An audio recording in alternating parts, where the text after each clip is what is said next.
ये हमारी मांग भी थी आप लोगों के माध्यम से कि हमें 2 मंत्री पद चाहिए और आपने देखा कि निर्दलीय मंत्री लोग हैं, उनको मंत्री पद दे दिया गया। हमने मांग की थी कि 2 दीजिए और इस पर हम नित्यानंद राय जी से बात किया है और अमित शाह जी से भी बात किया। हालांकि अमित शाह जी ने अपने थोड़ा-सा उसमें बोले कि थोड़ा मुश्किल लगता है, सिर्फ भाजपा के लोगों से हमारी बात नहीं हुई है। तो हम भाजपा के लोग से भी बात करना चाह रहे हैं कि आप मेजर दल हैं, तो वैसी परिस्थिति में आप भी इस बात को रखिए कि ताकि हमको 2 पद मिले। ये हमारी मांग भी थी आप लोगों के माध्यम से कि हमें 2 मंत्री पद चाहिए और आपने देखा कि निर्दलीय मंत्री लोग हैं, उनको मंत्री पद दे दिया गया। ठीक है, एक भारतीय जनता जदयू में मिल गए हैं, उनको मिला या मिलेगा, लेकिन निर्दलीय विधायक हैं उनको मिला और मनचाहा विभाग भी मिलने की बात चल रही है।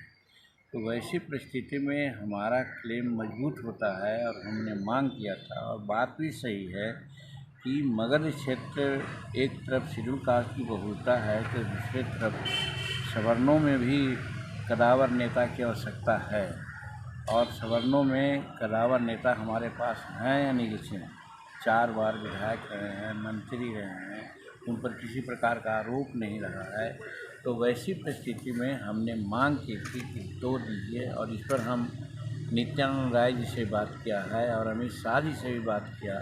हालांकि अमित शाह जी ने अपने थोड़ा-सा उसमें बोले कि थोड़ा मुश्किल लगता है, लेकिन हम समझते हैं कि वो मुश्किल को आसान करना हमारे अमित शाह जी के लिए कोई बड़ी बात नहीं है।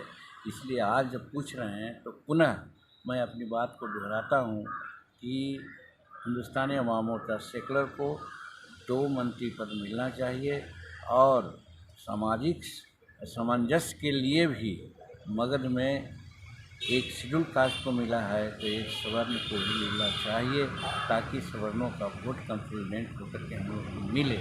इसलिए हमारी मांग है। तो 5 तारीख को होगा विस्तार। मैं तो समझता हूँ कि आपके माध्यम से अगर ये बात हो रही है तो उनके कानों में जाएगी। हालांकि हम मुख्यमंत्री से भी बात किया है और फिर नित्यानंद राय जी से बात किया है जो कोऑर्डिनेटर थे और अमित शाह जी से भी बात किया है। सिर्फ भाजपा के लोगों से हमारी बात नहीं हुई है। तो हम भाजपा के लोग से भी बात करना चाह रहे हैं कि आप मेजर दल हैं, तो वैसी परिस्थिति में आप भी इस बात को रखिए कि ताकि हमको 2 पद मिले। लगता किस डिमांड्स यही है कि हमको मिलना चाहिए। अगर नहीं देते हैं तो वो इनजस्टिस होगा। वैसी परिस्थिति में हम नहीं समझते हैं कि मेरे साथ कोई इनजस्टिस होगा और मगध में सामाजिक वातावरण को बैलेंस करने के लिए आवश्यकता है कि वहाँ 2 पद हमको मिले। एक शेड्यूल कास्ट का मिला है तो एक सवर्ण को मिला है। महागठबंधन से भी काफ़ी देखिए, डायरेक्ट बात हमसे नहीं हुई, लेकिन हमारे परिवार वालों तक के से पूरी बात हुई। वो लोग मुख्यमंत्री पद का ऑफर दे रहे थे, लेकिन आप जानते हैं बहुत पहले भी हमने ये बात कही है कि जीतन मांझी गरीब हो सकता है लेकिन बेईमान नहीं है। आज तक आप 44 वर्ष में हम अपने पे से हम काम चलाते हैं, हमको और पैसा का कोई आमदनी या कोई बचत नहीं है। तो वैसी परिस्थिति में यदि कोई ऐसा पाल रखा हो कि जीतन मांझी को हम पैसा से या पद से तौलेगा तो उसकी मूर्खता होगी और वो नहीं समझता है कि एक बार जब कमिटमेंट जीतन मांझी कर दिया तो उस कमिटमेंट के लिए वो अंत अंत तक रहेगा। और आज वही है, हम